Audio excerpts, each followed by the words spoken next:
Garcia, there are 770,000 people who stand to lose their health care in the state of Illinois, perhaps even more, depending on how this bill turns out. And I can tell you that there are people who are dependent upon Medicaid and Medicare to survive. I am deeply, deeply concerned about the deaths that will occur as a result of the cuts.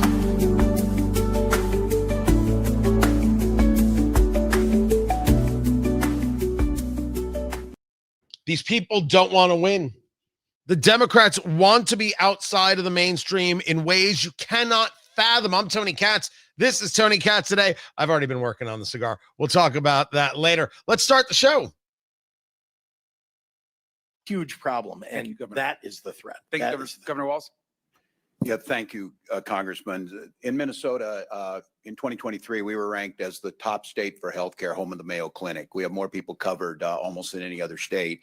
This bill would take 250,000 people off of healthcare, make it more difficult, reduce the outcomes we're getting. 40% of those are children receive their care through that way, and over 70% of nursing home patients. It would be catastrophic, and the state has built it up to improve lives of all of our citizens. Thank you. Now, Finally, the question, Governor Walz, not that you're an honest man, would those be people who are in the country illegally? Those people who would come off the rolls?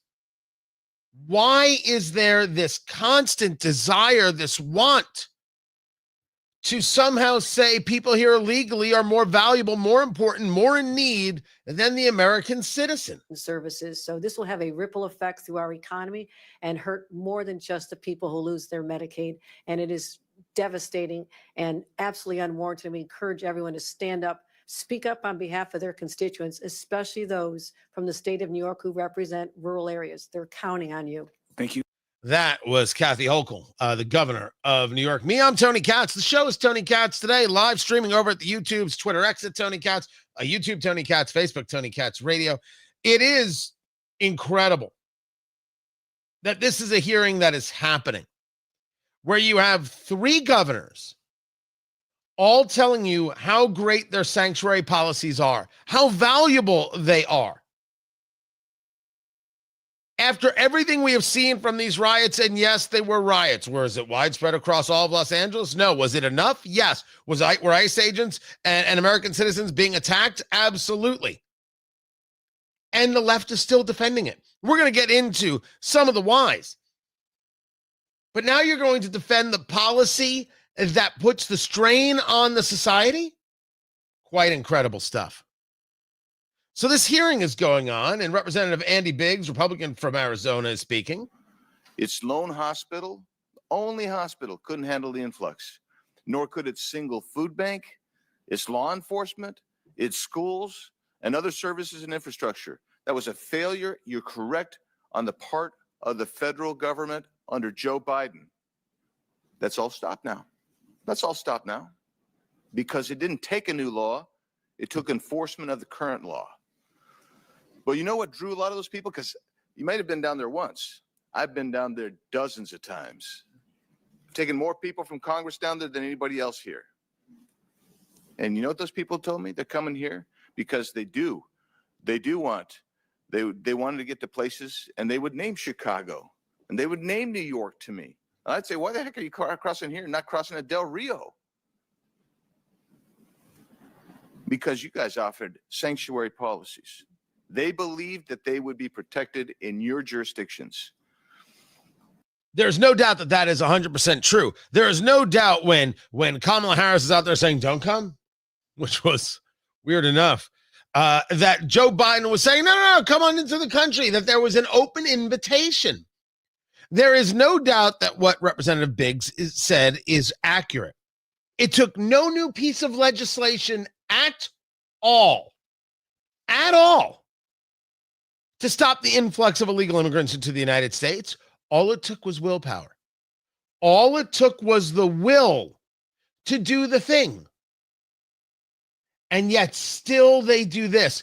We showed, the Trump administration showed that the Biden administration, it's not they didn't have the legislation. It's not that they didn't have the tools. It's that they would not.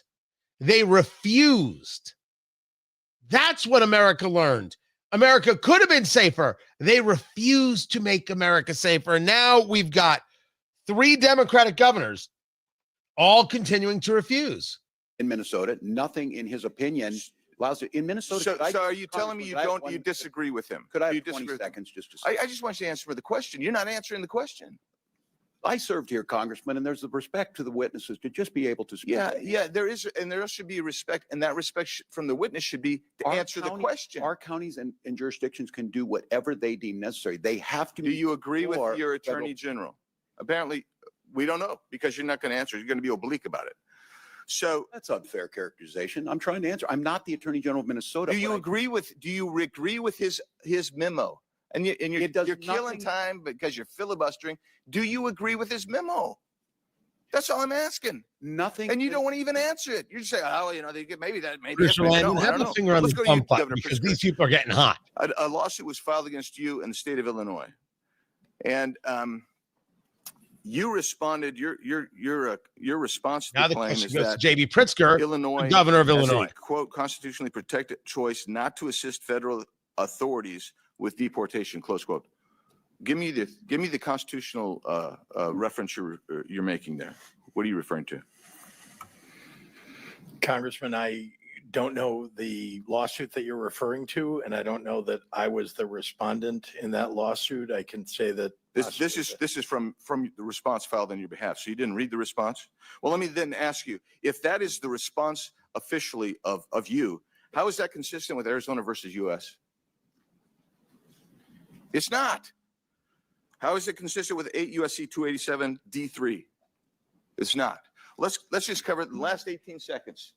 When you guys say you say we do give these people information only on a criminal warrant. Is there any distinction in 8 USC 1373A, 1324, 1324C that says, yeah, you don't have to give information. You don't have to provide the body. You don't have to respond to the ICE detainer. Is there anything in there that says there's a distinction between the criminal law, the criminal warrant, the criminal detainer, and a civil warrant, civil detainer? Is there anything in there? The answer is no. I'll answer for you. You do violate the law. You are sanctuary cities. And every one of you sitting there, if you don't know that by now, you should know it walking out of here, that you are actually committing a federal crime every time someone does that. Arrest them then. I don't want to even see them. I don't want to see their faces. Just arrest them. They're just wrong. But I think we're need to be asking a different question here. Why do they do it to begin with? What's the win? I'm going to get more into this later as well. You do this math and you ask yourself, why do politicos do anything? And it's usually for power. What is the power they get from this on something that is so incredibly unpopular? Now the person asking questions is Congressman Frost out of Florida. Young guy, they think might be the future of the Democratic Party. And he's got some very progressive thoughts. And inhumane actions to stoke protests and then escalating things from there. Over the weekend, he sent the U.S. troops to California. This is dangerous. First, the California National Guard without the governor's support, and now the Marines. The Marines are trained to fight and win wars, not to de-escalate a protest in the heart of an American city.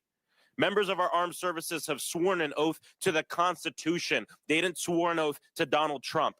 Same old boring conversation from the same old boring progressives that don't actually attract an audience. So let's think about who it is they're trying to attract. Do you get Trump voters with this kind of talk? The answer is of course not. We know the answer to this. Do you get Democrat voters with this kind of talk? Well, they already have their progressives, but there are plenty of Democrats who are like, they are here illegally. What are we doing? Why is this our fight? Now, when I say plenty of Democrats, you understand that's a very, very shrinking number. Those people have been pushed out of the party. So let's go to independents and moderates. You don't, according to the polling, you don't grab them because the country is on the side of the deportation of illegal immigrants. So where's the win? Do you get the low propensity voter? The low propensity voter showed up for Donald Trump and Donald Trump alone. If we take a look at the swing states, let's remember how much the Republicans underperformed President Trump in Michigan and in Nevada and in Wisconsin and in Arizona, because those senators today are all Democrats. The voter who voted for Trump and put Trump ahead in those swing states did not move in those 4 states to also vote for the senator. They voted for Trump and then they went home, which talks about, as we've discussed, a brand issue. Republicans still have this brand issue. Democrats have a worse issue because you can't get the low propensity voter. You cannot get the Trump voter. You cannot get the independent or moderate voter. And you have Democrats that have been put on the margins in a place where they're like, why are we having to be a part of this? So who do you get? What do you gain? Where does the victory come from? Well, Tony, they want to turn these people, these illegal immigrants, into voters. You can't do now. Never mind that I don't disagree with you there, right? That is their desire. You can't do that if you do not win. Do basic math with me, guys. You have to be in charge in order to be able to do these things. But they don't have the opportunity to be in charge because these issues are unpopular with the vast amount of voters who are going to go out and vote on it. They have to be engaged in one heck of a calculus that all this is just to be, reactionary to Trump and anti-Trump. But in the end, come 2026, election day is November 3rd, 2026. By the way, it won't matter because all they'll talk about is abortion. It's their subject, right? It's their ballywick. It's the thing that moves them, that motivates them. It is their religion. Abortion going to play in 2026. Abortion didn't play in 2024. Why? Because every state has its own rules, and that's the way I wanted it. And in some states, this just isn't an issue. If you make it a federal issue, people are like, yeah, but this isn't a problem for me, so it doesn't move me. I'm not even paying attention to it. It's already settled here, solved here. I like it. I don't like it. It's okay. It's kind of okay. It's not whatever the case may be. It's not moving an electorate like it did in 2022. So what's your plan? What is your plan? How do you get the power to be able to make these people voters or change anything if you can't get the vote to begin with? It is this weird, endless loop. There's little to no, pretty much zero opposition left to his lawlessness. We hear it in this room right now. And the last thing I want to say, too, is what's going on right now is not just a distraction from the fact that they want to pass a massive tax break for the richest Americans and take away services and things from working families, but it's to enable it. These aren't two different stories, because the only way you rip away healthcare from 15 million Americans in this country and not feel like you have to fear for your job or that you're going to be protested every day is by scaring the people and suppressing their First Amendment right. You're talking What's about people going here on illegally? in Los Angeles and what this Donald Trump was to do around Here the illegally nation is represented directly connected to the right? fact that he's going to take away health care from all of these people, 15 million Americans, to benefit people like him and his donors. And with all due respect, I would like the tax cuts to be permanent because I benefit from it. And I don't think I'm one of the people he considers to be rich. And I've never donated to the man. So this is the same old claptrap. It's the same old boring talk. That right there is one of the reasons I don't think I could be a member of Congress. I don't think I could do it. I don't think I could handle just sitting there without I would have to light up the cigar. And I listened to Frost speak, and I'm like, shut up! Like it would just come out of me. I think I would love running. I think I would absolutely despise the serving. I just don't think I'd enjoy it at all. Having to listen to that, ugh. And that's the point, isn't it? I don't want to listen to it. You don't want to listen to it. America isn't listening to it. It connects with no one. And yet here are three governors who all think of themselves as presidential candidates, because the Democratic Party is not necessarily the deep bench party, supporting something that is wholly unpopular once you get out of Manhattan, once you get out of Chicago and once you get out of Minneapolis. All right, you be you, boo-boo. I can't help the Democrats if they ain't going to help themselves, and I ain't in the business of helping the Democrats. I'm Tony Katz, and this is Tony Katz Today.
Guys, welcome back. Tony Katz Today. Representative Clay Higgins of Louisiana. Why was he in my He is state? on it. Why? Don't Representative, tell me People it's get limited killed resources. by illegal immigrants. Representative, Don't and these tell me sanctuary it's policies. limited resources. I'll let you know when it's time for you to answer the question, madam. Okay. Don't tell me it's limited resources, because we're talking about the resource of righteousness and goodness. And God controls the bank of righteousness and goodness. And there's no limit to that withdrawal. Governor Pritzker, what do you tell a family when they ask you why?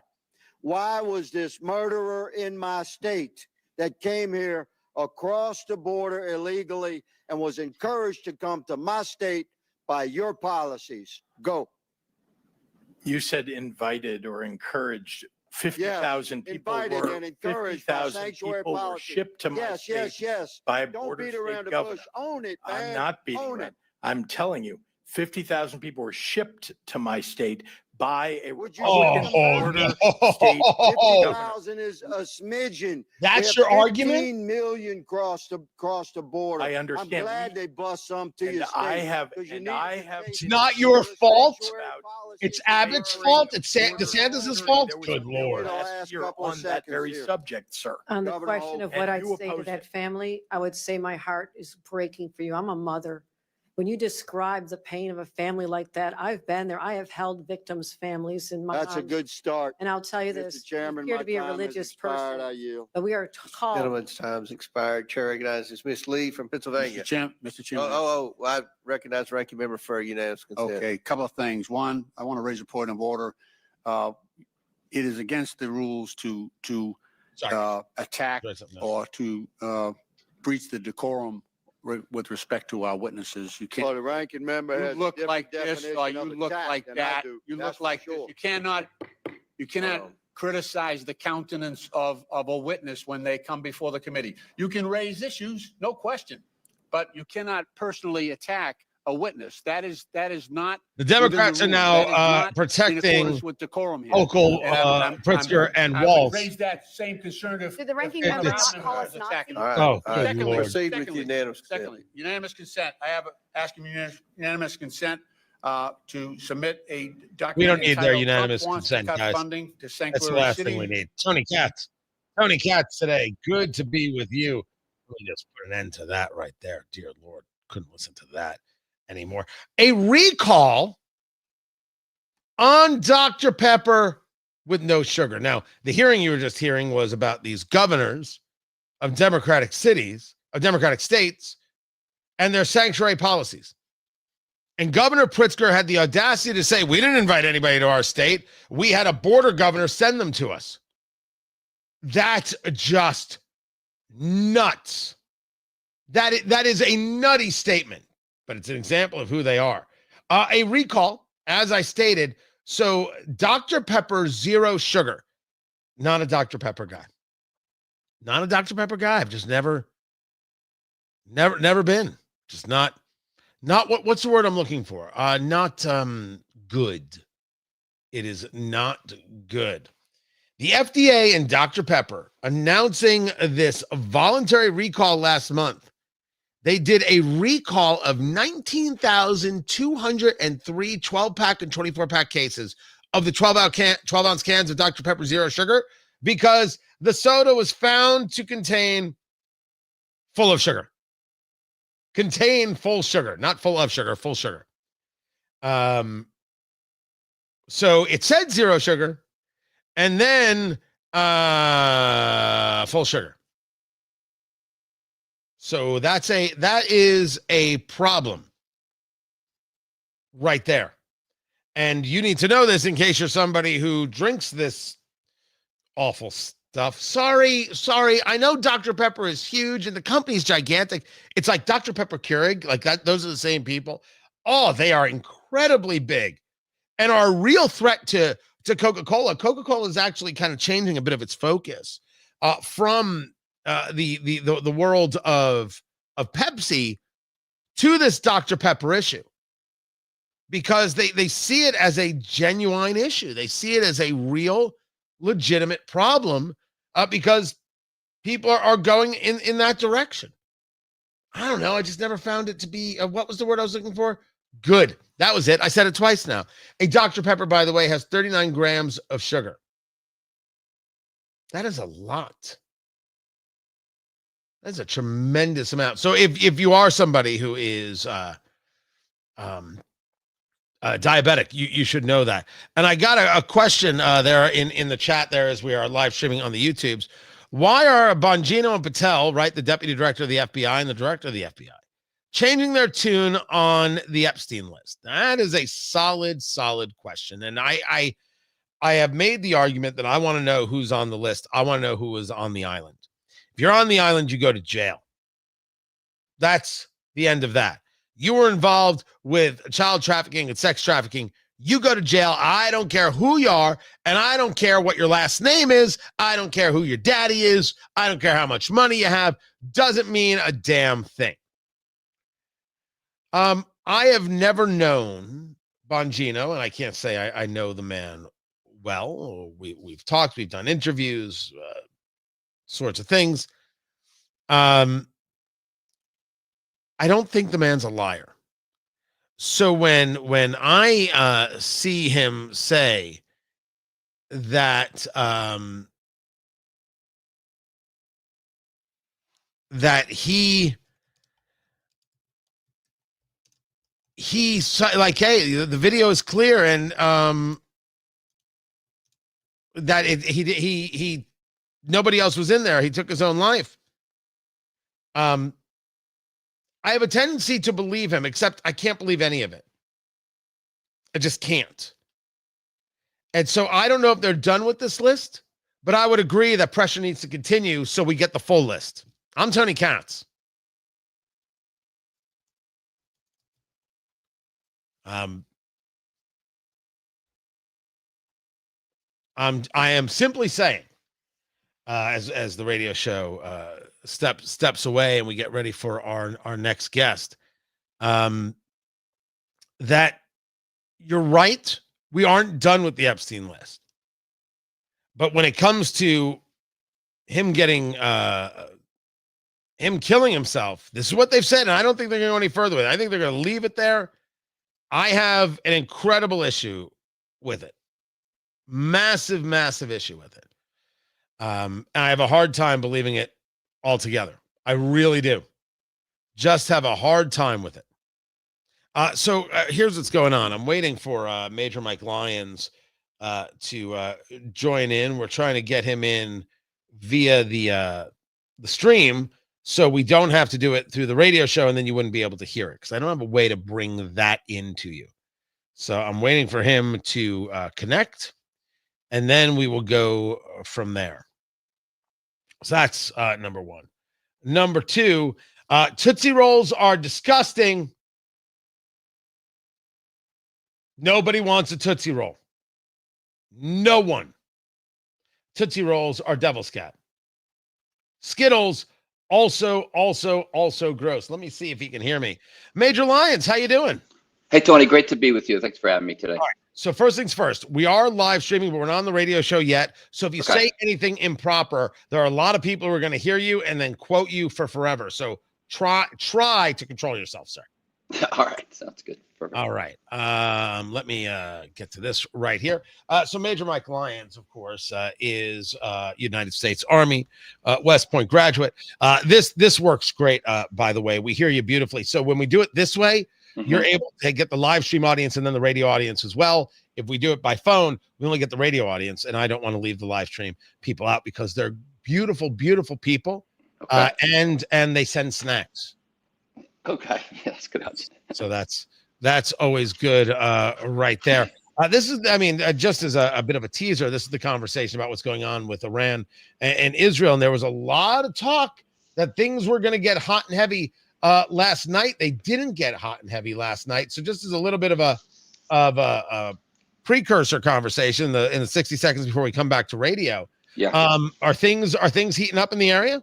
I think you're getting intel reports that there could be a possibility of something happening, but these are the precursor things that the United States does in order to put itself in a position where if something does happen, if it likely just looks like an Israeli attack, but I think this is part of the steps that do happen before potentially there could be some kind of attack inside of Iran.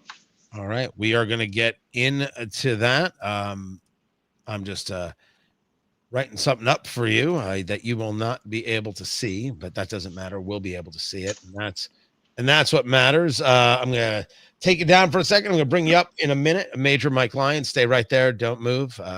Good man. Let me see how that looks right there. Boom, like that. I'm gonna have to move the banner. The only thing I haven't figured out is the banners yet and how that all works. But that's okay.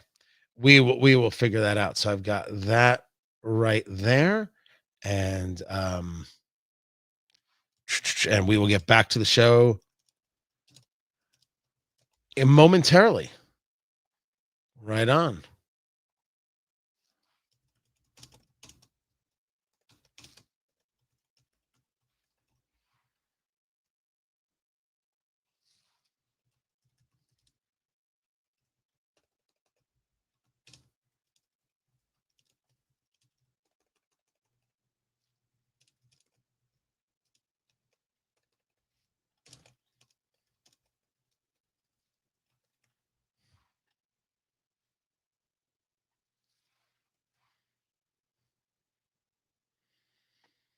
So are we going to have war between Iran and Israel? The story started last night, hot and heavy, that you were going to see moves from the Israeli government with an attack on Iran. Iran might be engaging with moves on Israel. You saw that troops were going to be moved out of the area, voluntary movement from U.S. troops and their families out of Iraq and other places. Tony Katz today.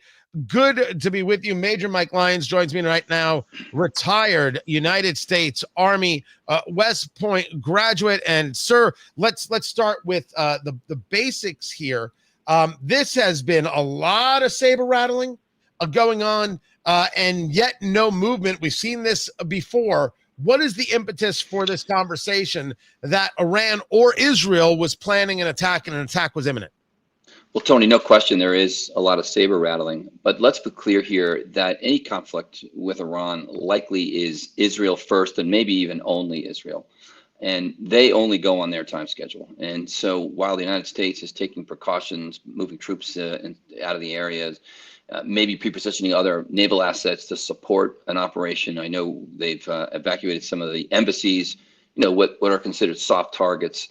The bottom line is this is on Israel's time schedule. And so I think that Israel's concerned right now about potentially Hezbollah and other proxies coming back and having some kind of summer offensive and some kind of counterattack. And so Israel is calculating this down to, I'm sure, the very last target to figure out what is in their best interest, where the Iranian air defense platforms are. And I think that the intelligence are signaling that something could happen, but probably not that imminent, I would say.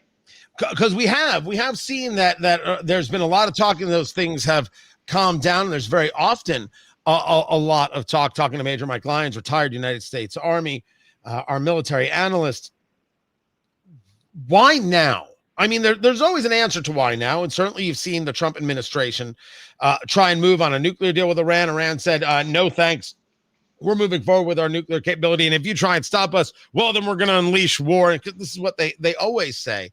But was something discovered? Was something found? Was something noticed that made the Israelis say, now is the time? Well, Israel looks at the Iranian capability to defend it. The Iranians have said now they're starting to open up another area where they can enrich uranium, right? To in very simple terms, to have a bomb, you have to mine it, you have to enrich it, and then you have to weaponize it. And what right now, there's really only one place, and that's the Fordo complex that inside of Iran that they do that enrichment. And so Israel likely goes after that is the first target, while all the other, there's about 9 to 11 other sites where there's nuclear activity, let's say. They're about to open up another one. So I think the Israelis are looking at this as, we're not going to let them increase any of this capability whatsoever. It's going to make that military mission, if we have to be destroyed, much more difficult in the future. When Israel did this in the past, they were able to destroy one facility in both Syria and, I guess it was 06, and then Osirik in 81 when they did it inside of Iraq. And so that's, as Israel calculates this from a military perspective, they're not going to let the Iranians have more capability. And then they also look at the fact that they took out a lot of their air defense platforms. Now is the time to do it if you're, being very rational about it. Yeah, but now is the time. 6 months ago could have also been the time. That's what makes me ask, did something happen with a level of specificity that would lead to, okay, that triggers this protocol, this action, et cetera? So 6 months ago, before Trump is president, I think Israel didn't know what to expect from the Biden administration as they whipsawed them back and forth between support for the Palestinians and those terrorist groups and not. And so they weren't kind of sure. And then I think Israel thought they had the full support of the president. But now as you hear the president talk, I don't think he's interested in this conflict. He doesn't really want to see the United States go to war. He's sending another ambassador, or sending somebody to negotiate, I think, Sunday. So we're not going to put that person in harm's way if that's the case. So the president really would like to avoid any kind of conflict because he knows that would be destabilizing. He knows that in the long run, there's no, really way that, Israel doesn't win that quickly. It's not a Desert Storm. It's not something that they could win right away. And it also can increase that, with that gray zone, low intensity conflict that Iran thrives on. I mean, that's what they do. That's how they've armed their proxies, the Houthis all over the region there. So there's no guarantee that Israel destroys completely their nuclear capability, even with a military attack. Talking to Major Mike Lyons, retired United States Army, our military analyst. I caught this audio over at MSNBC. It's Richard Haas, who was the president of the Foreign Relations Council. I'm not saying Council of Foreign Relations. I'm not saying that he is my kind of expert, but I want you to hear the philosophy and let me know what you think of this. If you can't hear it because of our connection, I'll give you the summary, but I want everybody to hear this. Listen. Look, Jonathan, at the moment, you can prepare for military action, in this case, Israel, and that also can be supportive of the negotiations. It focuses the Iranians on the alternative to a negotiation, and you can also be preparing for military action. I do not think the Israelis would use military force over American objections. I do not. If Donald Trump goes to Bibi Netanyahu, hold off. I simply do not believe any Israeli prime minister would act militarily here. I just don't buy that. The consequences of that would be too great. So I don't think. I understand that is the usual standard operating procedure, Major. That Israel won't make a move if the United States is opposed to it. Mm-hmm. I think that's pre-October 7th thinking. I don't know if that is true today of Netanyahu. While Trump may not want the war, Trump may simply look the other way while Israel acts in its best interest. In your view, is this still a cogent argument that Israel will not move without the United States say so? Yeah, I think so. I think that because Iran is not there yet. They haven't fully weaponized capability to deliver. They haven't necessarily joined that nuclear community yet. And I think that impatience is something that the Israelis don't have a lot, especially when it comes to when they consider existential threats. But I think that he'd have to give it another 60, 90 days at least. But I think going against the president would be very bad for the Israeli government, for Bibi Netanyahu. And then Trump assumes more responsibility. The U.S. assumes more responsibility.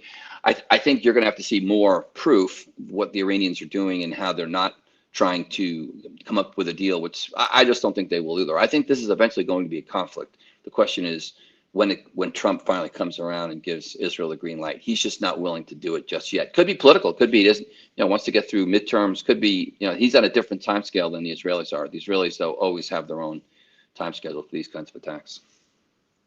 Talking to Major Mike Lyons, retired United States Army West Point graduate, our military analyst. Let me move you over, if I could, to Ukraine and Russia. We have that insane drone attack from Ukraine, which I refuse to believe Ukraine was able to do on their own, taking out 40 plus fighter jets and bombers and other things from the Russians. The Russians responded by moving their fighter fleet, if you will, closer to the border where it has more capability of being looked at by U.S. surveillance. They figured that was worth the risk rather than leaving things where they were and dealing with another attack from Ukraine. Then you have still responses from the Russians on Kyiv and other spots. We any closer to a peace deal, or does Ukraine somehow think that the longer this goes on, the more it plays somehow in their favor? No, Russia continues not to learn when it comes to this conflict. They just don't have any answers for anything. They can't find combined arms on the ground. They can't take the areas that have created a stalemate from the frontline perspective. And now with the attacks that the Ukraine capability into deep in strategic areas really changes the game. I think the next time that attack takes place, which was helped by Western intelligence, that Western maps gave 14-digit grid coordinates to where those targets were. I think that you're going to see a much more artificial intelligence solution, not just a drone swarms with literally over 100 pilots that controlled those. I think the way that warfare is going to eventually go, what Ukraine will try to do, will just turn that loose and create a much broader attack from a strategic perspective that'll launch from inside of Ukraine, not the way they did it this way. I mean, this attack was up there with the Israeli pager situation, right? I mean, yes, with between the planning and everything that went with it. But Ukraine continues to outsmart and outmaneuver Russia, but Russia still continues to have the advantage of mass from can throw bodies and can throw material at this. But what we're seeing Ukraine deploy mass differently in a way that we haven't seen before in combat, and that's using these drone swarms. how is this playing inside Russia to the extent that they get this information? Ukraine, this small country that Russia was supposed to overrun in 3 days, we're 3 years into it, and they have this level of sophistication. Yes, I did compare it to the pager attack from the Israelis. How is this playing in Russia to any extent pressures being put on Putin to end this thing or meaning stop fighting, or finish this thing, meaning end the Ukrainians? Yeah, it's hard to say. Russia's now fundamentally mobilized, as they have allowed their allies also to participate, as they've brought in North Korean soldiers. When you think about how crazy that is, they've completely developed into this vassal state of China now, as the Chinese continue to support them. But in terms of playing in Russia, it's never ever a good idea or hope that there'll be some internal conflict that'll take down a person like Vladimir Putin. The dictators like this control everything inside of that country, and he has not given up that power on any level. The Russian people just continue to support where they can. What's going to have to happen is drone swarms will have to hit Moscow, or have to hit deeper inside of in Russia itself, in different strategic areas, not just the military targets. But they're playing to the game of law of land and warfare, and just going after the military targets. I think if the Ukrainians started to go after these, let's say, softer civilian targets, let's say power plants and other facilities, and started turning the lights out, that would have a much bigger impact. Major Mike Lyons, retired United States Army West Point graduate. I appreciate you taking the time to be with us. MAJ Mike Lyons, Lyons, MAJ Mike Lyons on the Twitter X. Appreciate you being here. More is coming up. I'm Tony Katz, and this is Tony Katz Today.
Okay, so there's still a bunch to get to, guys. Welcome back to the show. Tony Katz, that's me, Tony Katz Today. Check it out. That, look at it. That is the Rudin record. That is the chronograph from the good people at Flederman Von Riest. Von Riest, Rieste. That is where you get your watch, assembled right here in Indiana, and you use promo code CATS and get your discount. The Rudin record, the chronograph, you can get the Hanoverian, which is a fantastic a Miyota movement. This is the Seiko. It's the Seiko movement. That's the Miyota movement. And wait, hold on. Wait, is this a Miyota movement too? And the Einheit is the Seiko movement. The Munchner, which is the mechanical, is a Swiss movement. Moral of the story. God, I got my movements confused. I hate it when I get my movements wrong. Incredible watches, incredible timepieces, a lot of different looks and styles all assembled in Indiana. Go to vonreist.com. Von Reist, and get yours right there. It was sorry, producer Landon was giving me some news, and I need to process it for a moment and make sure I've got everything together for you, because I care, dang it. You know that I do. Still a bunch to get to with the show today, including how the Senate is going to skip what's the word I'm looking for? Skip their recess. See, I'm looking for a clip of this thing, and I just don't know if they curse in it. So now I don't know. I don't know if I can play.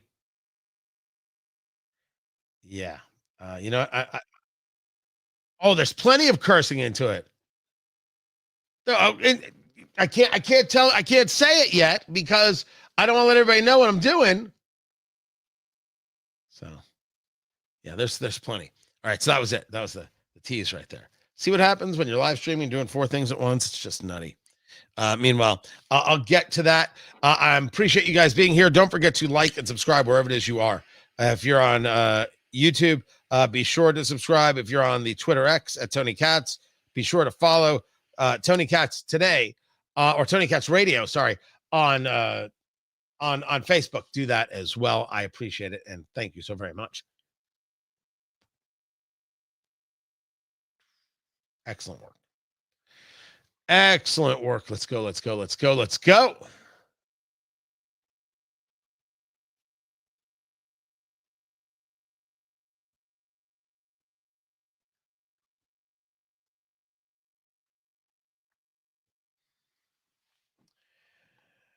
It's not every day that producer Landon brings me news that brings the entire show to an earth-shattering halt. Yet, according to the Twitter feed, the X feed of Discussing Film, there is going to be a sequel, ladies and gentlemen, to this. Waiting at you. And underneath the air shield, 10,000 years of fresh air. We must get through that air shield. We will, sir. Once we kidnap the princess, we can force her father, King Roland, to give us the combination to the air shield.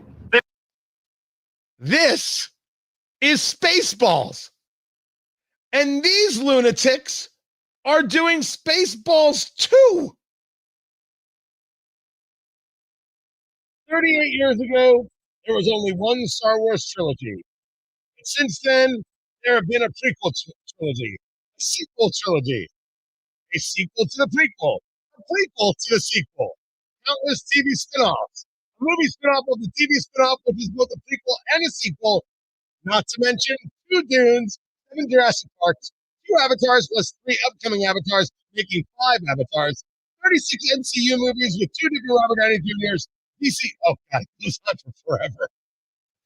This is the greatest thing ever. Now, they did a sequel to History of the World Part 1, and it was filled with a bunch of people who are like overly woke, and it was fine. It wasn't exceptional. It was actually a little bit better than I thought it would be. And my love and adoration and respect for Mel Brooks is so out of control for making me laugh and helping me develop a humor sense that Monty Python, Young Ones, huge. To the extent that they were anything was an influence, huge influences. So I will tell you right now that the idea of this sequel makes me happy. According to producer Landon, Rick Moranis is coming out of retirement to do this. Of course, no late John Candy will be in this. Is Daphne Zuniga coming back? Because so Rick Moranis and Mel Brooks will both be in it. All right. Honestly, just take my money. Oh, Bill Pullman's coming back. Take all of my money. Oh, it's so good. This is Tony Katz today. Oh, hold on. Here he is. Oh, this is exciting. It's exciting. Wait, boom, and then boom, and then wait. Do I got it? Wait, why is it silent? Oh, wait. To the fans. Oh, wait, here we go. After 40 years, we asked, what do the fans want? But instead, we're making this movie. May the Schwartz be with you. Oh, I cannot wait. Are you kidding? This is a joyous day. Indeed. All right, here's what we got. We're in the commercial break now for the radio show. So we're going to take the break here. Stick around. We'll be back momentarily. Smoke them if you got them, and you should have them, and then you should smoke them. All right? Stay right here. It's the right thing to do.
supply chains and literally grind civilization to a halt. We would have gone so far back.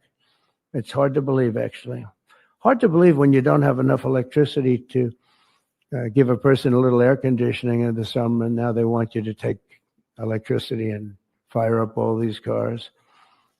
But we're not going to let that happen. Meanwhile, all of the auto jobs would be shipped to China because they're very strong on electric. And it lives off an estimated 200,000 American auto workers would be destroyed. It's one of the reasons I did so well with the United Auto Workers.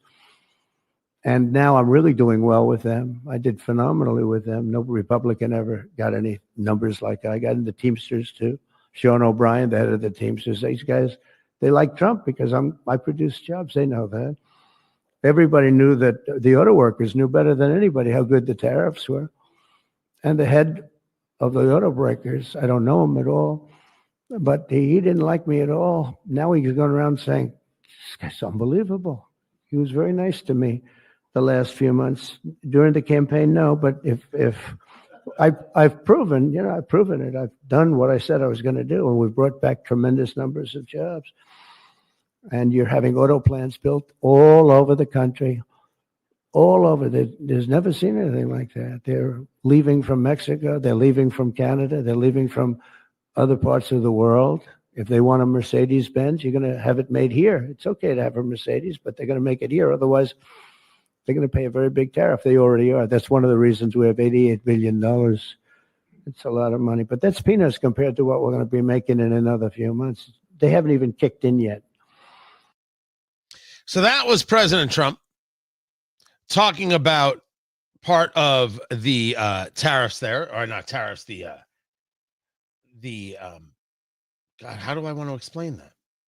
The mandates, what it is that EV does. How are you going to have all this electricity? And then you're stopping people from actually getting the electricity, right?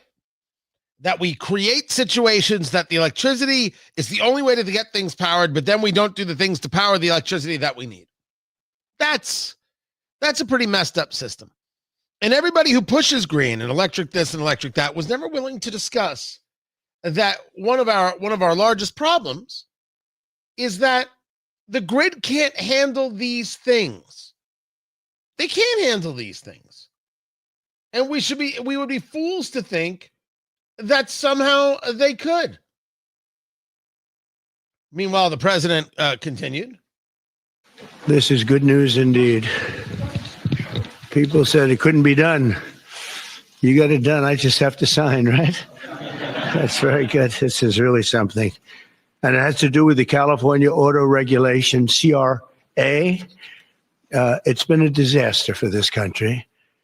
And I want to thank everybody for being here. We officially rescue the U.S. auto industry from destruction by terminating the California electric vehicle mandate once and for all.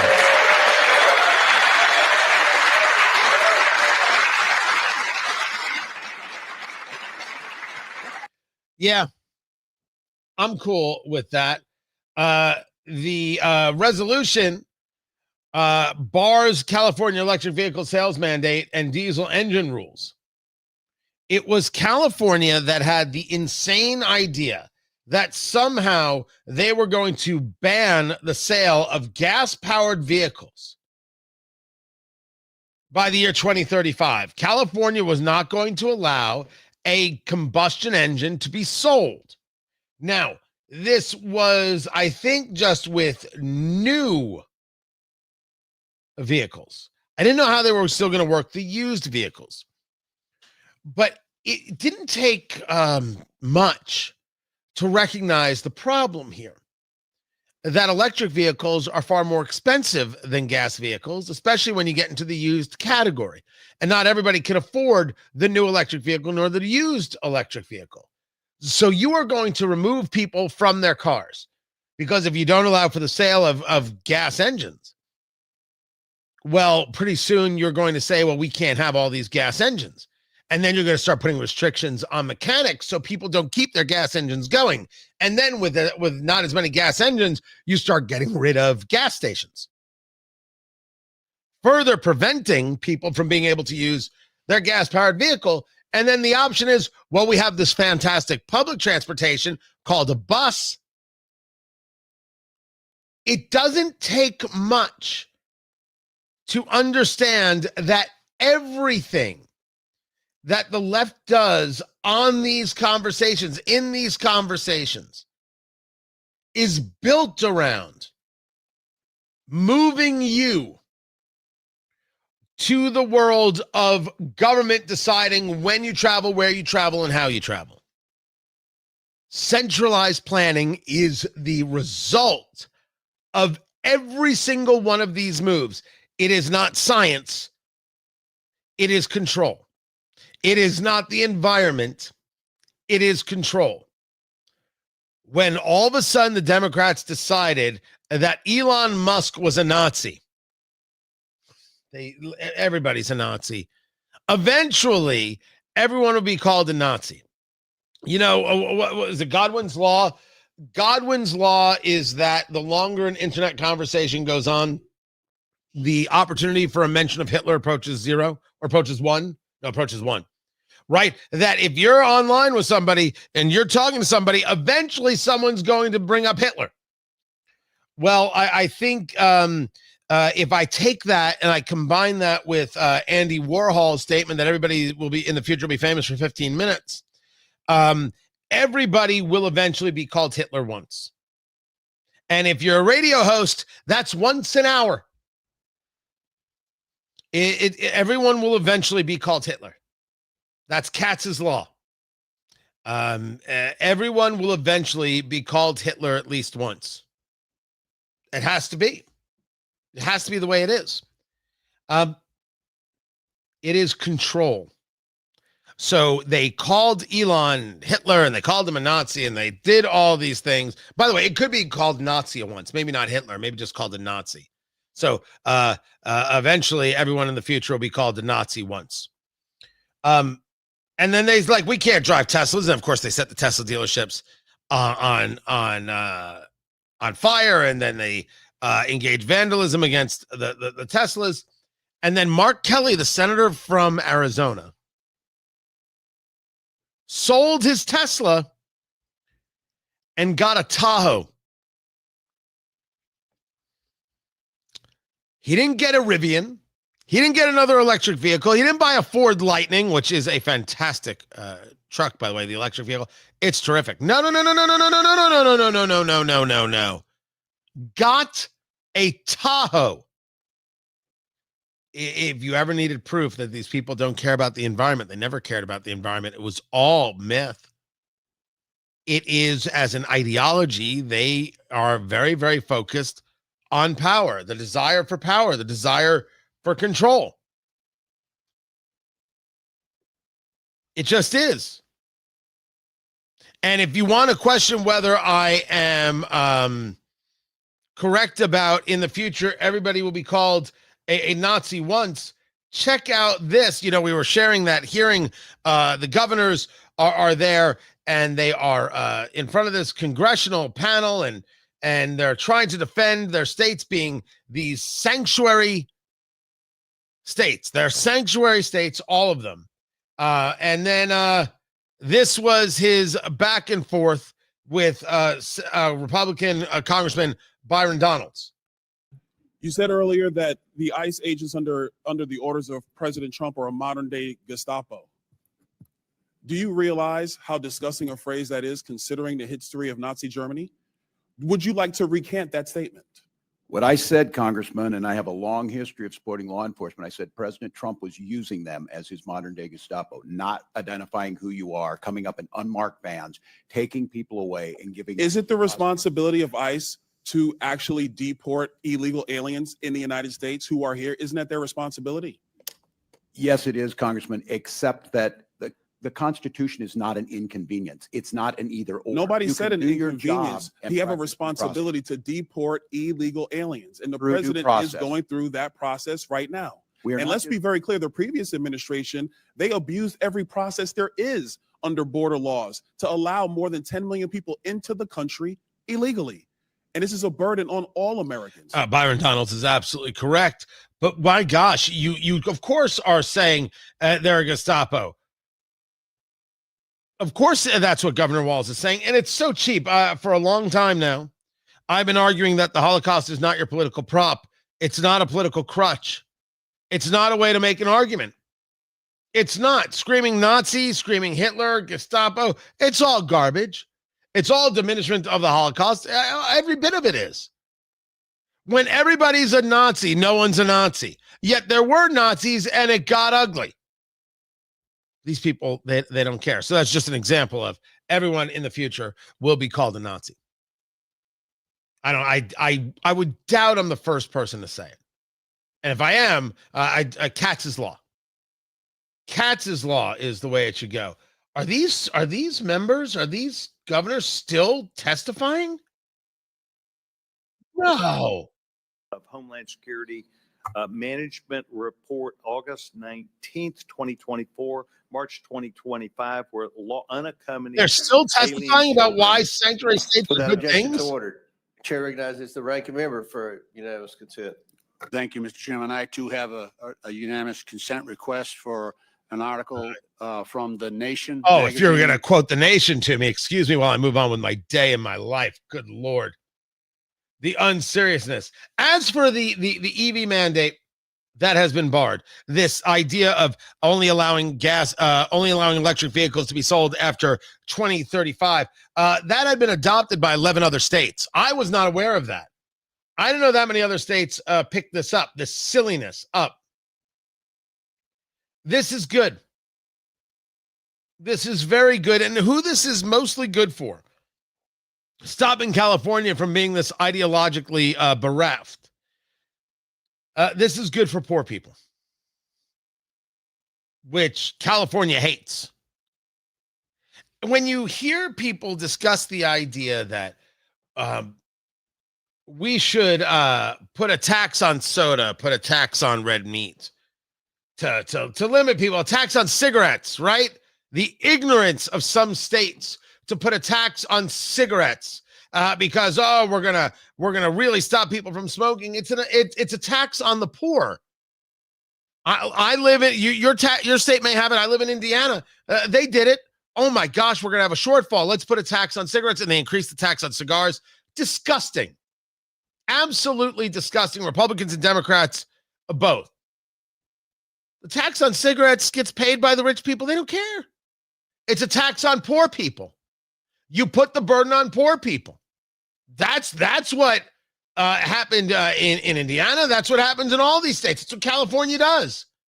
Rich people can afford the electric vehicle. Poor people can't. Now, poor people have to be the ones taking the very inconvenient and poorly run government-decided transportation, as opposed to having freedom and mobility to make their own choices. Every single one of these things is stating we hate poor people. Screw you, poor people. You don't count poor people or middle-class people or working-class people. You don't count.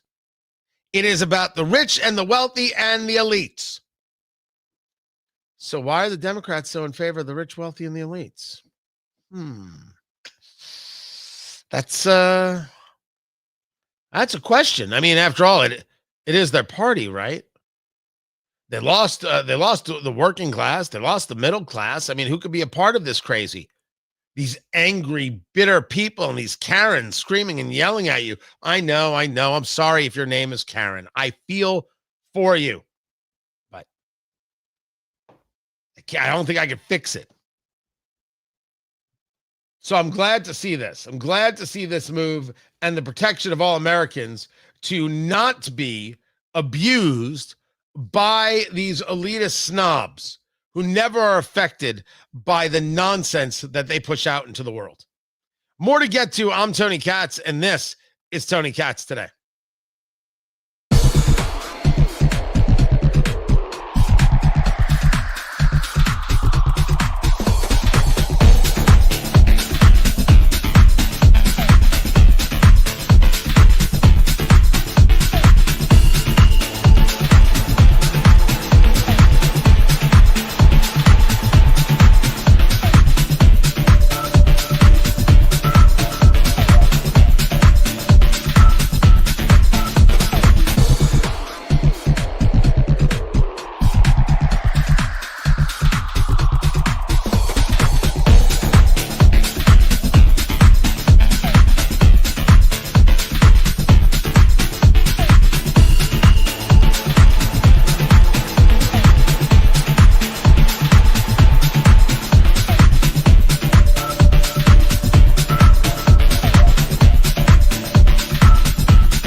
Guys, welcome back. Tony Katz. Tony Katz today. Why is it warm in my studio?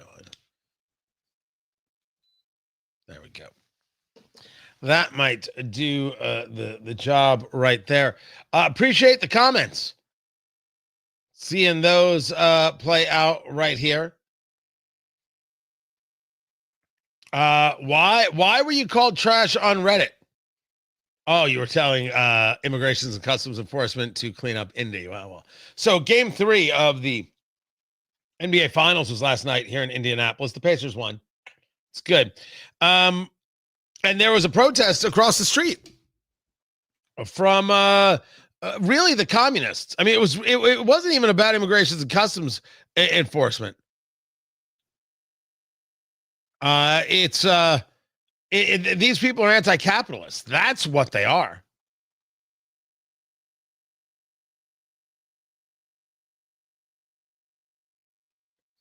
They are anti-capitalist, and we now have confirmation that yes, indeed, as we had it, Spaceballs 2 is coming in 2027. You were ahead of the curve there, producer Landon. Well done. Well done. Well played. We broke the news before anybody. All right, we're coming back to the radio show. In 30 seconds? Oh, we can do that. We can do that right there.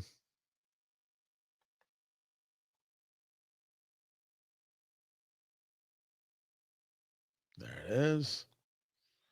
And we will get to that. Good enough by me. Oh, I still have a cigar. Oh, this is all very exciting. Oh, yeah. Spaceballs 2027.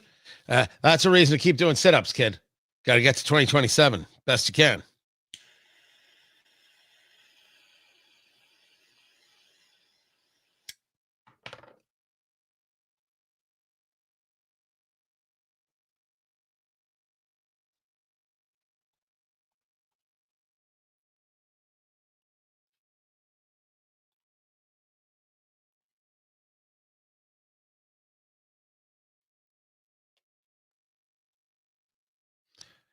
So the rumor was that there's a White House picnic. Who doesn't love a good picnic? And Rand Paul was not invited. From my office, and it's kind of a great time of the year in the summer. My family comes up. My son and daughter-in-law and grandson are coming up because we were going to the White House picnic, but I've just been told that I've been uninvited from the picnic.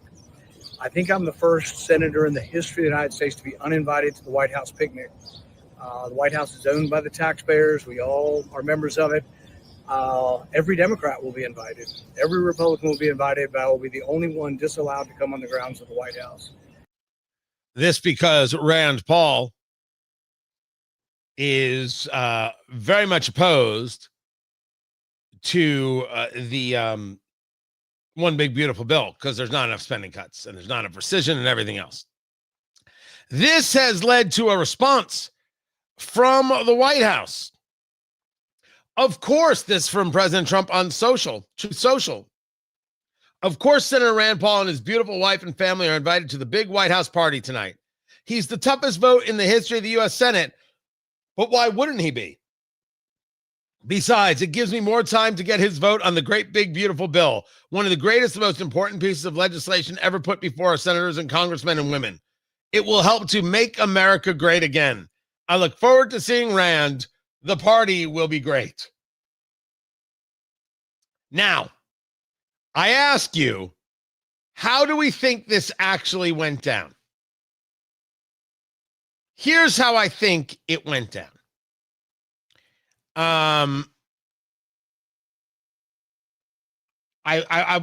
Okay, here's my argument. You tell me if I've got it right or got it wrong. They were talking about the White House picnic, the White House thing, and someone said, well, do we invite Rand Paul?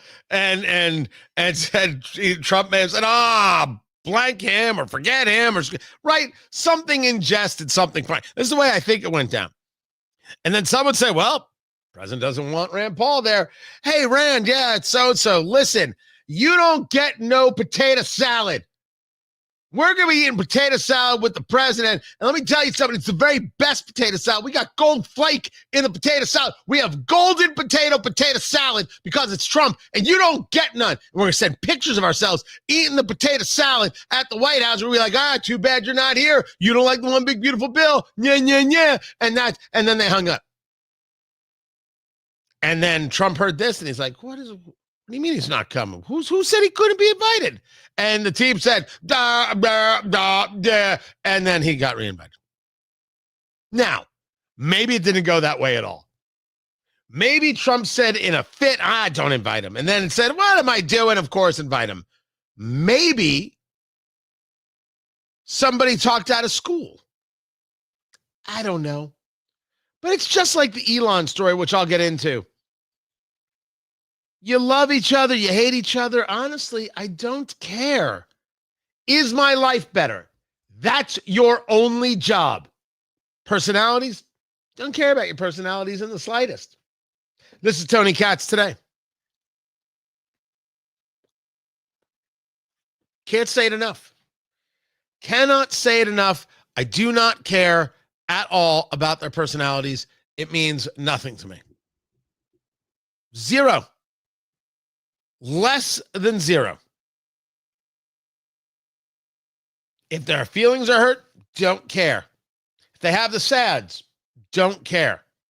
If their mother is upset with me, don't care. Are my taxes lowered? Is the spending lowered? And are we saying out loud that boys are not girls and girls are not boys? If we're doing these things, then we're fine. Don't really care about anything else. Your feelings? Can't describe how little their feelings mean to me. And I'm not quite sure why their feelings mean something to others. I didn't vote for your feelings. I voted for your actions. I voted for you to do the job that I needed done. That's why I vote for people. If you're not going to do the job, I'll vote for somebody else. All you are is a cog in the machine that is America, and I need the machine to work the way I need it to work, and I vote for the cogs that'll make the machine work right. Some cogs make the machine work cattywampus. Your personality is insignificant drivel. Now, I wish you well. I want you to be happy and all that jazz, but after that, I don't care. And I'm not trying to be like rude or cruel when I say that. It's just there's too much at stake. There's too much to discuss. There's too much important things going on, and I don't have any time for your nuttiness. There is no crying in politics. Like baseball, there is no crying. There is no whining. Do the job. If you can't do the job, let somebody else do the job.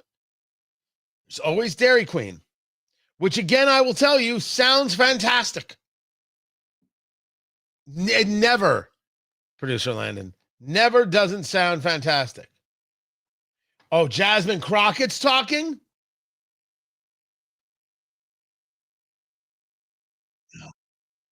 Then God darn it, every single immigrant is going out and they are killers.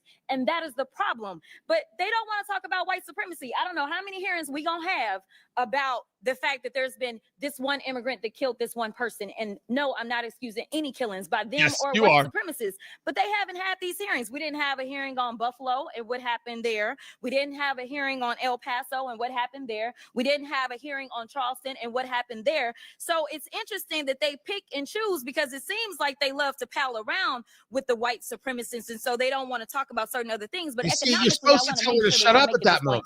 Again, because I know that Governor Pritzker, you were the beneficiary of a lot of things from the state of Texas. And a lot of people believe that Republicans are fiscally responsible, but instead they are actually fiscally irresponsible because what he spent was a whopping $221 million transporting people from Texas to your state. Something tells me that he could have done something else with that $221 million.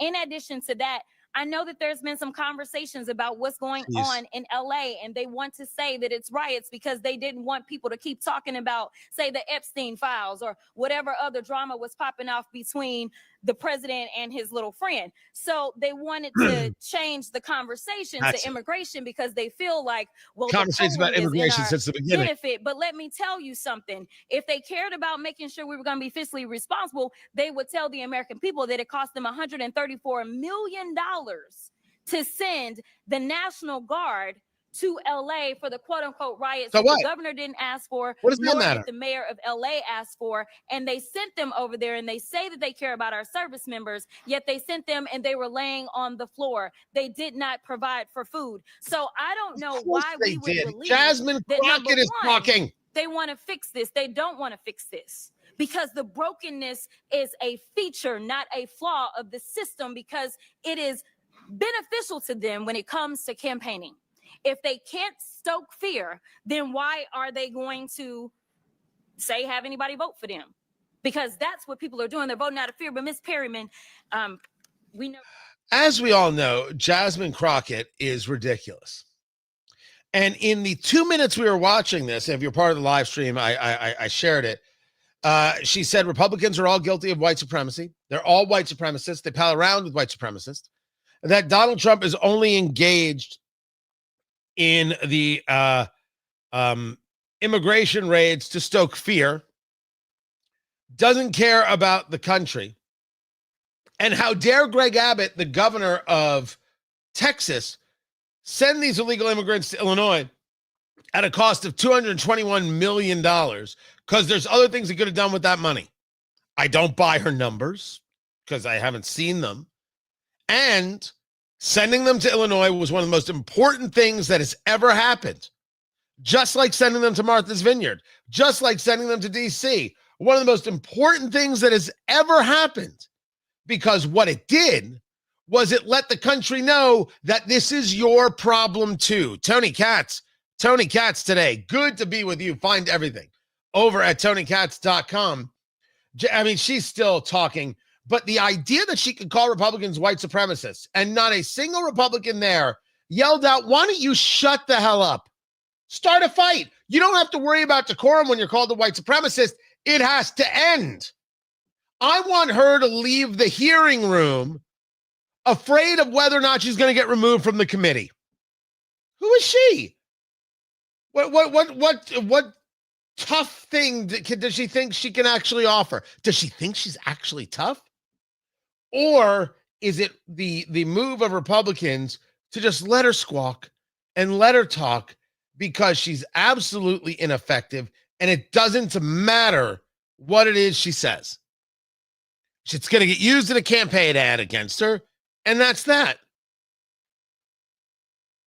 It's the same old talking points, but there was something she said, and Trump sends in the National Guard, and he made them sleep on the floor, and they didn't have food. What? Oh, you mean you saw a tweet, and you decided, well, that's news. I'll just use that. And nobody corrects the record, and nobody stops her, and nobody says you're disgusting, and you want to fight? Catch me outside. How about that? Like none of that. Well, Tony, you can't do that in the House.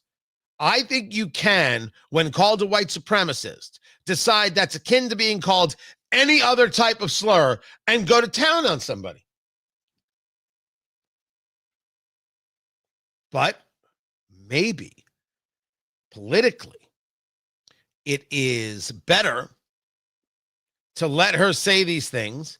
Then you use these things in your campaign ads and other places and just win. But I am a true believer that one of the things that has to happen is Republicans have to go into these districts. They have to go into these districts and campaign for these seats that are deemed unwinnable. One thing is for sure, winning is great. Another thing is for sure, we don't have big enough majorities. I don't think that should stop the Republican Party from doing a whole bunch of stuff. But man, it would be easier if you controlled the House with 53 seats and if you controlled the Senate with 62 seats. Walk into the districts, walk into the states, sit down with people and say, here's what we're trying to do. Here's what they're doing. What questions do you have? And if I were to be so bold, and it's not even bold, it's normal, and there are only two people I know within the Republican Party who have actively done this. One is Donald Trump, and the other is Rand Paul. Start with black churches. Hi, I think you should vote for this guy. Let me tell you why. Can I speak to the congregation? Can we hold a meeting here? Can I introduce myself to everybody? I'm coming to you. Now, if they say no, talk about how they said no. And go to the next church, and go to the next church, and go to the next church. Go knock on every door. Tony, we don't have the resources to knock on every door in districts where we know we're going to lose because the registration is D+8 or D+17. If you don't knock on every door, you are not actually interested in the winning. Tell me why I'm interested in you. Tell me what you do, Republican Party. I believe this on a state level. I believe this on the federal level. Knock on every door. Donald Trump can win a campaign with just air support. He could just drop bombs from the sky. Pew, pew, pew, pew. That's all he has to do. He could do that. You know what other Republican could do that? Hold on a second. Let me make sure I've got it here. A list of other Republicans that can do that. And that's right, none. I had to check my list. There is not another Republican that can do that. The rest of the Republicans have to go knock on doors. You have to go sell your message. It is not a waste of money to sell that message in places that you are told you cannot win. The reason you are told that is you never go there. Oh, well, we went once 10 years ago and we lost, so we didn't go back. If you had been going back for the past 10 years, you'd have a better shot. If anything, maybe you'd make the other guy spend some real money and burn resources of theirs. There is no such thing as a safe seat for the political left. You have to go at every single seat. This is standard operating procedure. And yes, Republicans should be in Jasmine Crockett's district. And every time she complains, just keep going back and keep going back and keep going back and keep going. Don't stop going back. You keep going back. You don't stop. But hey, I'm just a believer in winning. Oh, is she still talking? Is she still talking? Immigrants paid almost $100 billion in taxes. Without objection to ordered. And my second one is from Reuters. White supremacists behind over 80% of extremism-related U.S. murders in 2022. Without objection to ordered, now recognize Mr. Lynch. If you say so. Thank you, Mr. Chairman. I also have a couple of unanimous consent requests. The first I don't need is any from more Law and unanimous Crime consent magazine. requests. Judge rebukes. Don't need it. Done with unanimous consent requests. The push on white supremacy. The constant talk from the political left about the white supremacy, just quickly as Jasmine Crockett keeps bringing that up. There's no approval of white supremacy from me. These people hate me as much as they hate you, Representative Crockett. They hate this Jew on the radio. They were chanting in Charlottesville, the Jews will not replace us, like we want to be wearing khakis and carrying tiki torches. Stop it. Like we have any interest in that whatsoever. There was no brisket. No one offered a slice of cheesecake. Why would I be hanging around? It's ridiculous if you ask me. Why is it that if she's going to argue that the political right will talk about anything else but white supremacy. Why is it she'll talk about only white supremacy and not everything else? Wouldn't you argue that illegal immigration is wrong, white supremacy is wrong, the violence in all these cases is wrong, and we, rational people, should be opposed to all of it? That's the rational position. They don't take the rational position. Not interested in the rational position. Let me give you a rational position. Elon Musk coming out with the quasi-apology. I went too far. I went too far in some of my posts regarding President Trump. The exact one was, I regret some of my posts about President Trump last week. They went too far. And people are like, thank you. Love the humility. Dude, apologize, don't apologize, ain't none of my concern. My concern is only, does it affect us getting stuff done? I guess my comment is more of a question. Do any of you, or did any of you, get worked up by the so-called fight? Did any of you get worked up by what it is that transpired between them? Now, don't get me wrong. I have no problem with the apology, but it's not for me to accept or not accept, approve of, or not approve of. It's just like, Simone Biles apologizing to Riley Gaines, which was not an apology. It was silliness. I didn't get worked up about that either. Because it's not for me. It's for Riley Gaines, as Simone Biles is calling her ugly, and why don't you respect trans athletes, and no athlete is safe around you, Riley Gaines. Riley Gaines is the one standing up. Riley Gaines is the one protecting women in sports. Riley Gaines is fantastic. Simone Biles wants to say it's wrong to not let a man who claims to be a woman compete against women in sports. Weird take. But the apology, I was like, all right, it's not for me. I know what I think of Simone Biles, and I move on. That's all there is to it. There's nothing else actually to it. And maybe my problem is that I consider apologies in these situations to be so cheap. I consider them to be perfunctory, just something that's said, not something that's actually believed or heartfelt. And do I feel that way about Elon's apology? I don't know. Maybe it's different. But I also didn't care about the fight, and I want to know if it's just me. Am I missing something in this? The only thing that mattered, and yes, when you say Trump was in the Epstein files, and you're like, you got carried away with that, well, you're destroying your own credibility, and people want to like you and appreciate what you did with Twitter. Don't ruin that. Don't become this radically untrustworthy guy. I know you're not a conservative, but don't do those things. I guess did people watch the quote unquote fight and care? Did you? And if so, why? That's what I'm curious about. I share that with me. Keep it here. I'm Tony Katz.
Sorry about that, guys. Welcome back.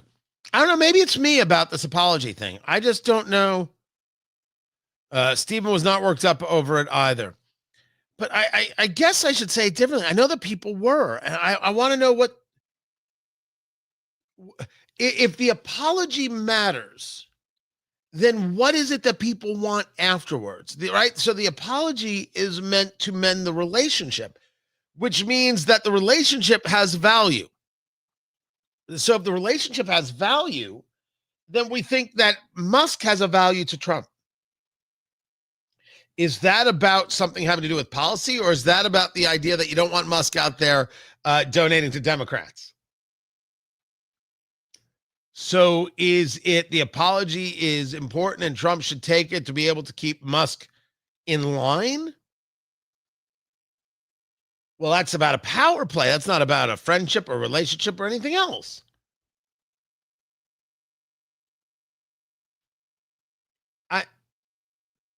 Maybe I'm not thinking high level enough. Maybe that's exactly it. Maybe what I just said is the alpha and the omega of the whole thing, right? There's nothing else. You don't want him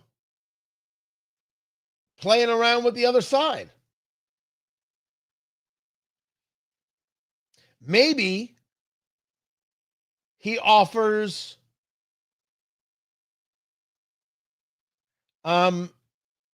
something serious to President Trump that's actually necessary, that we want him to have.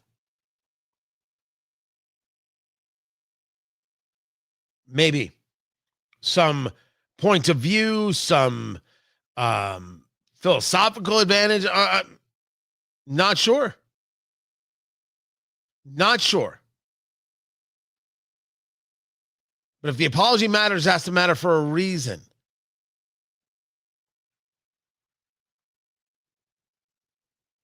Am I off base with that? I think I'm making sense with that. I assume so. The apology is like the weird ass out hug. Oh, like when you're like kind of I can't do it with the other arm right now, but yeah, I get your point. Barely touching long enough to say you did so. Maybe. And I have heard people say that the fight was theater. I think those are the people who want to decide that everything is 4D chess, and not everything is 4D chess. Mark, in my view, I believe most things are barely checkers. I don't think things are as thought out sometimes as other people do. I could be very, very wrong about that.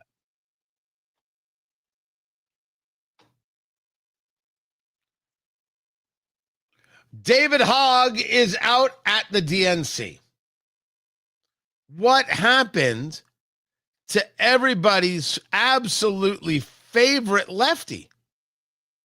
I mean, what happened to David Hogg, who is going to be the savior of the Democratic Party? What are we going to do without him? These people. I'm sorry, what was that? These people. That's just very, very rude. Tony Katz today. Good to be with you. The Democrats dropped David Hogg because they decided that the way they went about the election didn't offer enough diversity, that only one of those seats could be for a male candidate, and the other seat had to be a more gender neutral in terms of the nominees. But they did two seats at once and didn't offer up each seat separately.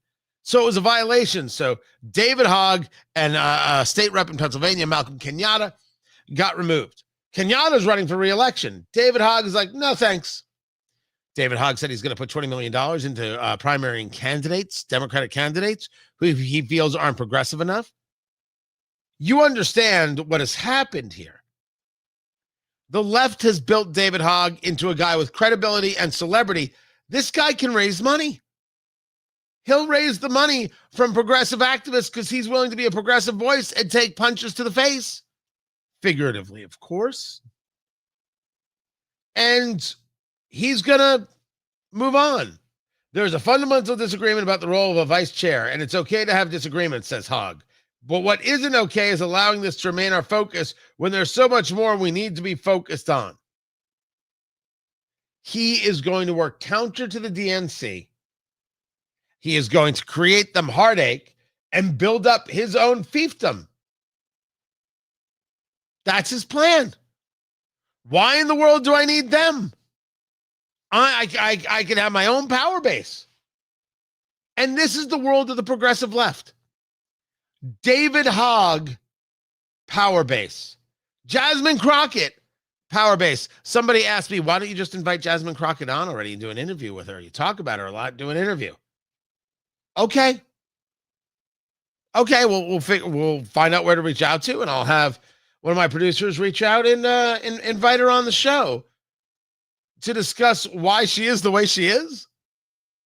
Sure. What exactly is wrong with you? Or we'll come up with some questions. Odds that she's going to say yes? 0? Okay, but I will invite her on. I will invite her on, and we will discuss the Los Angeles riots. We'll discuss illegal immigration. I'm down. I'm absolutely down. David Hogg, Jasmine Crockett, this is the power. Again, I ask, how do they think they're going to win again? And what if the answer is it's not winning? That's something we should get into. Keep it here. This is Tony Katz Today. Yeah, I do have a philosophy. I do have a theory. I should get into that, but it won't be today. It will not be today, but I should. Regarding how Democrats are like the conservatives of the 90s. They didn't actually want to win. They wanted to have their power base, go on their cruises, and say, if we were in power, it would have been better, but not actually do the thing. There's something extremely valuable to that for some, as long as they're getting theirs. And that's the concept of the fiefdom. Oh, that's where Hogg is 1,000% in my view. I'm glad you guys were here. I appreciate you being with the show. Go to WIBC.com and listen to the rest of it. I appreciate you. Can't thank you enough for being here.